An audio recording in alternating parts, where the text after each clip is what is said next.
বিসমিল্লাহির রহমানির রহিম। প্রিয় সাংবাদিক ভাইরা, আসসালামু আলাইকুম। আজকে আপনাদের উদ্দেশ্য কিছু কথা বলার জন্য আমি আপনাদেরকে ডাকছি এখানে আমার অফিসে ভাঙ্গাচোরা ঘর। আমি ফুলগাজী উপজেলা ঠিকাদারি কাজ করি 2002 সাল থেকে। 2002 সাল উপজেলার 80% কাজ আমি করছি 2002 সাল থেকে 2008 সাল পর্যন্ত। আওয়ামী লীগ সরকার আসার পরে আমি কোনো লাইসেন্স নবায়ন করতে পারি নাই, কোনো ট্রেনিংও যেতে পারি নাই। লাইসেন্সগুলো আমাদের বাদ গেছে। যাই হোক, 5 আগস্টের 2024 5 আগস্টের পরে কিছু কাজ আমি কিনি করছি। দলীয়ভাবে কোনো আমি কাজ পাইনি এখন আজ পর্যন্ত। দলে আমাকে কোনো কাজ দেয় নাই আজ পর্যন্ত। আমি দলের জন্য কি করছি না করছি আমার এলাকাবাসী সবাই জানে। সুদিনে আসিলাম, কুদিনে আসিলাম, সব সময় আসিলাম। 5 আগস্টের পরে কিছু কাজ করছি, প্রায় 6-7-8-10 কোটি টাকার কাজ আমি কি নিয়ে করছি। রানা এন্টারপ্রাইজ নামে একটা কাজ আমি খালদার বাড়ির সামনে সমাপ্ত করছি আজকে প্রায় 4 মাস আগে। এটাও কিনা কাজ। খালদার যে উঠানটাও আমি করে দিচ্ছি, এখনো উঠানের টাকাও আমি পাই নাই। আপনারা দেখছেন খালদার যে বাড়ির সামনে যে উঠানটা আমি নিজের টাকা দিয়ে করে দিচ্ছি, এখনো আমি বিল পাই নাই এটা। যাই হোক, ফুলগাজী উপজেলা প্রকৌশলী অধিদপ্তরে মানিক লাল নামে একজন সাব স্টেশন ইঞ্জিনিয়ার আছে। উনি গত কিছুদিন ধরে আমাকে খুব হয়রানি করতেছে। 1,75,000 টাকার একটা বিল নিয়ে রান্না এন্টারপ্রাইজে খালদার যে বাড়ির রাস্তার কাজে উনি সবসময় টাকা পয়সা দাবি করে। আমি ওনাকে যথেষ্ট পরিমাণ টাকা দিছিও। এবং গত পরশুদিন আমার নেতা রফিক আলম মজনু ভাইয়ের কাছে উনি বলছে আমি নাকি ওনাকে গালিগালাজ করছি। উনি বলতেছে উনি বলে নাই, আমার অন্য নেতার মাধ্যমে বলাইলো আছে। যাই হোক, আমার নেতা তো একটা কথা জানছে। আমার নেতা যখন জানছে আমি ইঞ্জিনিয়ার গুলো গালিগালাজ করি, এটা তো খুব খারাপ কথা। আমি এই প্রতিষ্ঠানের সাথে জড়িত, আমি কেন ইঞ্জিনিয়ার সাথে গালিগালাজ করবো? মানিক লালে সবসময় টাকা পয়সা নিয়ে বাড়াবাড়ি করে সবার সাথে, আমার সাথে নয়। যত কাজ ফুলগাজী উপজেলা চলতেছে সবার সাথে বাড়াবাড়ি করতেছে। মানিক লাল এখানে আজকে 6 বছর। 6 বছর কি হিসাবে একজন লোক এখানে থাকে ফুলগাজী উপজেলা? আপনারাই বলেন, একজন ইঞ্জিনিয়ার 6 বছর 7 বছর এক জায়গায় থাকতে পারে কিনা?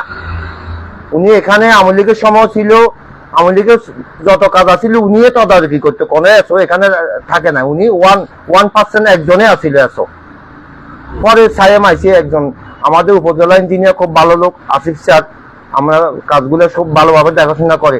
উনি কোনো সময় আমার কাছে কোনো টাকা পয়সা দাবি করে নাই। এবং তা নিয়ে আমাদের ইউনিয়ন নির্বাহী অফিসার আমার যত বিল যায় উনি লগে লগে চিকিৎসা করে দেয়। আমি সবসময় কাজ করার আগে, আপনারা জানেন সাংবাদিক ভাইরা, প্রথমে সাংবাদিকের করে ডাকিনি, কাজ সমাপ্ত করার আগে পরেও ডাকছি, আগেও ডাকছি। এখন আমার নামে একটা মিথ্যা অপবাদ দিছে মানিক লাল, আমি ওনাকে গালিগালাজ করছি। আমার কথা হলো, মানিক লাল তো সবাইকে হয়রানি করতেছে উপজেলার। কেন হয়রানি করবো? উনি তো সরকারি কর্মকর্তা। ওনার সাথে তো আরেকজন আছে সায়েম, সাব ইঞ্জিনিয়ার। তো ওনার নামে তো কেউ কোনো বদনাম করতে পারবেন না। মুরাদ, ফুলগাজী এলজিডির সরকারি প্রকৌশলী, উনি কোনো গোষ্ঠ খায় না। মুরাদ বলির নাম, অ্যাকাউন্টেন্ট, ফুলগাজী এলজিডি অ্যাকাউন্টেন্ট, বর্তমানে আছে ফুলগাজী উপজেলাতে আছে। আসিফ স্যার কোনো সময় আমাদের কাছে কোনো টাকা পয়সা দাবি করে নাই। মানিক বাবু সবসময় টাকা পয়সা দাবি করে এবং উনি সবসময় কামের প্রতি ডিস্টার্ব করে। আরে কামেটা করবেন, আমাকে 20,000 টাকা দিয়ে দিবেন। উনি সবসময় এটাই বলে, সবসময় কাম হইতে হবে, কোনো কথা নাই। ওনার পকেট গরম হইলে উনি সন্তুষ্ট। আমি আজকে না পাইছি আপনাকে এখানে ডাকছি। উনি আমার নেতার কাছে আমার নামে কমপ্লেন দিয়েছে অন্য নেতা দিয়ে, উনি নিজে বলে নাই। অন্য নেতা কে? ফুলগাজী উপজেলাতে অন্য নেতা কে হইতে পারে? এটা আপনারাই চিন্তা করেন। আমি যখন কিছুক্ষণ আগে আসিফ স্যারের কাছে গেছি, মানিক লালও এখানে বসা ছিল। মানিক লাল বলছে যে আমি সরাসরি মজনু ভাইকে বলি না, মজনু ভাইকে অন্য লোকে বলছে, আপনি আমাকে গালিগালাজ করছেন। আপনি কোনো প্রমাণ আছে? আমি গালিগালাজ কেন করবো? আমি তো সরকারি কামের সাথে জড়িত আছি, আমি কেন গালিগালাজ করবো? আমার তো কোনো প্রশ্নই না গালিগালাজের। এখন আপনাদেরকে ভাই দেখছি, এই জন্য আমি এটা প্রতিকার চাই। মানিক লাল ফুলগাজী উপজেলাতে অনেক দিন ধরে দুর্নীতি করতেছে, সব কাজে, এডিবির কাজে দুর্নীতি করতেছে, টিআর কাবিকে সব কাজে। উনি যত কাজে আছে, স্কুল মিস্কুল লই, উনি একক আধিপত্য বিস্তার করতেছে ফুলগাজী উপজেলাতে। আওয়ামী লীগের সময় আধিপত্য বিস্তার করছে, বর্তমানে বিএনপি সরকারের সময় আধিপত্য বিস্তার করতেছে। উনি কাউকে ফাট্টা দেয় না। উনি একটা প্রাইভেট কার আছে, কেন উনি প্রাইভেট কারটা কোথায় পাইলো? উনি বেতন কত? উনি প্রাইভেট কারে আসে যায়, সাদা একটা প্রাইভেট কার আছে, ওনার বেতন কত? আপনারা যায় ওনাকে প্রশ্ন করে। এখন আমার 1,75,000 টাকার একটা বিল উনি আজকে 2 মাস আটকে রাখি দিছে। খালদার যে বাড়ির সামনে যে রাস্তা করছি ওই রাস্তার বিল 1,75,000 টাকা মাত্র। যদি 5-10 লাখ টাকা হইতো, ওনাকে আমি ওনার সাধ্য মতো টাকা আমি দিছি। আমি বললাম আমার বিলটা ছাড়িয়ে দেন, আমার জামানত গুলো পড়ে গেছে ওইগুলো আমি কালেকশন করি, আমার সিডিআর পড়ে গেছে, ব্যাংক ডাক পড়ে গেছে। উনি আমার কোনো কথা শুনতে রাজি নেই। উনি বলতে সাইনবোর্ড, আমি তো সাইনবোর্ড লাগাইছি, আমাকে বিল দিছেন আগে। এখন সাইনবোর্ড যদি সরে নিয়ে যায়, আমি কেন আমার সাইনবোর্ড লাগাবো? মাইল ফলক তো আমি দিছি, সাইনবোর্ডও দিছি, সবগুলো দিবার পরে তো আমাকে বিল দিছেন আপনারা। উনি বলতেছে না এখন আবার সাইনবোর্ড লাগবো, না হলে সমস্যা আছে। মানে ওনাকে ফোন করলে ওনা পাওয়া যায় না। উনি ওনার ঠিক মতো চলে, প্রাইভেট কাজে চলে, আপনারা খোঁজ নিয়ে দেখেন। এবং আমার নেতাকে মিথ্যা ভাবে বিচার দিছে, রফিকুল এরকম মজনু ভাইকে মিথ্যা কথা বলছে, আমি নাকি ওনাকে গালিগালাজ করছি। এই জন্য আজকে আপনাদেরকে ডাকা হয়েছে। মানিকলাল এখান থেকে অপসারণ চাইতেছি আমি। মানিকলাল এখানে যতদিন থাকবো, এখানে কামে কোনো দুর্নীতি হবে, কামে কোনো অগ্রগতি হবে না।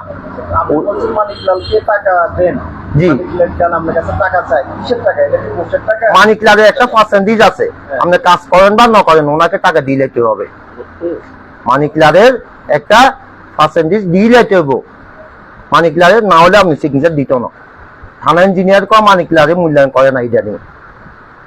উনি এখন আমাদের বিএনপির নেতা সাজি গেছে।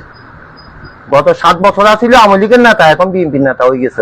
তাহলে আমরা যে 15 বছর এত কষ্ট করলাম, 17 বছর ঠিকাদারি করতে পারি নাই, লাইসেন্স নবায়ন করতে পারি নাই, এখন কেন আমরা হরানি হবো? কাজও 1 নাম্বার আমরা বুঝে দিতেছি। আপনারা জানেন প্রত্যেকটা কাজ আমি করার আগে আপনাদেরকে ডাকি নিয়ে, এবং আমার কোনো যদি জনগণের যদি কোনো অভিযোগ দেয়, আমি সরাসরি এটা লগে লগে ঠিক করে দিছি। এবং বক্সিবাজার একটা রাস্তা আপনারা জানেন, আমি এখানে 3 বার কাজ করে দিছি। উপজেলায় ইঞ্জিনিয়ার আসিফ শাহকে অনুরোধ করাতে, ওখানে একটা সচিব আছে, সচিবের অনুরোধে আমি এখানে 1.5 লক্ষ টাকা অতিরিক্ত কাজ করে দিয়েছি 1 বছর পরে। তাহলে এখন আমি কেন হরানি শিকার হবো? আমার নেতাকে কেন অভিযোগ দিল? আমি কি উড়িয়ে জুড়ি বইছি নিয়ে দেশে? না, উনি কোনো টাকা ছাড়া এখন এখানে 7 বছর কি হিসাবে থাকে এক জায়গাতে? 7 বছর আরো সাবেক সিনিয়র আছে, এগুলাতে টাকা পয়সা চাইতেছে না। পুরা এলজিডিটা এরকম না, দুই একজন। এখন আমাদের ফুলগাড়িতে মানিকলাল হলো 1 নম্বরে আছে সবচেয়ে দুর্নীতিতে। মানিকলাল উনি কাউকে ফাঁকা দিতে রাজি নাই। উনি প্রাইভেট কারে আসে যায়, অফিস করে। তাহলে ওনার বেতন কত? আপনারা খোঁজ নেন, বেতন কত? যে এডিবির কাজগুলো হইতেছে, উনিও যে আমাদের কর্মীটাকে টাকা পয়সা বাদে কোনো বিলে সিগনেচার করে না। আমার কাছে অনেক প্রমাণ আছে। এই জন্য আপনাকে আজকে ডাকছি। আমার নেতাকে কেন বিচার দিল উনি? রফিকুল মজনু ভাইয়ের কাছে কেন মিথ্যা কথা বললো? কে বলছে আমি জানি না। আমি এখন আমি এলজিডি উপজেলা নির্বাহী এক্সিএন স্যারের কাছে আমি প্রতিকার চাইতেছি, সহকারী এক্সটেনশন সুমন স্যারের কাছে আমি প্রতিকার চাইতেছি, যেন ওনাকে এখান থেকে অতি সত্বর ট্রান্সফার করে অন্য জায়গায় নিয়ে যাওয়া হোক বা তাকে সাসপেন্ড করা হোক। দুর্নীতিতে 1 নাম্বার। বলেন আপনারা কিছু। আমার কোনো অন্যায় থাকলে, আমি যদি কোনো দোষ করি থাকে, আমি পশ্চিম উপজেলা এখন কাজ চলতেছে, আমি ফুলগাজী উপজেলা কাজও নেই। একটা বিল আমার 2 মাস কেন আটকে রাখলো? আমার একটা বিল, আমি তাকে এটা জিজ্ঞাসা করার কারণে উনি বলতেছে আমি নাকি তার সাথে ফোনে গালিগালাজ করছি। ফোনে, সামনাসামনি না, ফোনে। আসলে কি গালিগালাজ করছেন না? আমি কেন গালিগালাজ করবো তাকে? আমি বলতেছি দাদা আপনি আমার বিলটা ছাড়ি দেন, 1,75,000 টাকার বিল মাত্র। এখানে তো আর 2 কোটি টাকার বিল নয়, 3 কোটি টাকার বিল নয়। আমি তো অতিরিক্ত কাজ করে দিছি। খালদার যোগ্য বাড়ি উঠানটা আমি নিজে করে দিছি, করে দিব কিনা আমার এলাকা, আমার ম্যাডামের বাড়ি, আমার বাড়ি এক জায়গা, এই জন্য আমি করে দিছি। আমি তো এখন তো এইটার বিল পাই নেই। এখন 2 লাখ টাকা বাকি দিচ্ছে, আমাকে দিব বলছে এডিবি বরাদ্দ থেকে। এখনো আসিফ স্যার এখনো দেয় না, দিব সবসময় বলে। আমাদের আসিফ স্যার খুব ভালো লোক, উপজেলা প্রকৌশলী ফুলগাজী এলডিডি, খুব ভালো লোক। উনি কোনো সময় উনি ঠিক আছে কাজ 1 নাম্বার আমরা তো আদায় করে লইব, কোনো সময় উনি কোনো দুর্নীতিতে জড়িত নাই। আর একজন উপজেলা প্রকৌশলী আছে, সরকারি প্রকৌশলী, এই সায়েম, নাম হলো সায়েম, ওনার নামে তো কোনো কে কমপ্লেন দিতে পারে না আজ পর্যন্ত। আরো ওয়ার্ক অ্যাসিস্ট্যান্ট আছে, মানিকলাল সবসময় সবার সাথে দুর্নীতি করতেছে। এখন আমি এটা প্রতিকার চাই আপনার কাছে, সাংবাদিক ভাই, আপনাদের মাধ্যমে আমি এক্সিয়েন্স স্যারের কাছে অভিযোগ দেবো, ওনার শাস্তিমূলক ব্যবস্থা গ্রহণ করা হোক। এবং আমার কাছে বিভিন্ন প্রমাণ আছে, উনি যে ঘোষ নিছে এগুলো আমি এখন দিতাম না, প্রমাণ আমার কাছে আছে। আচ্ছা, ওকে, ঠিক আছে, ওকে।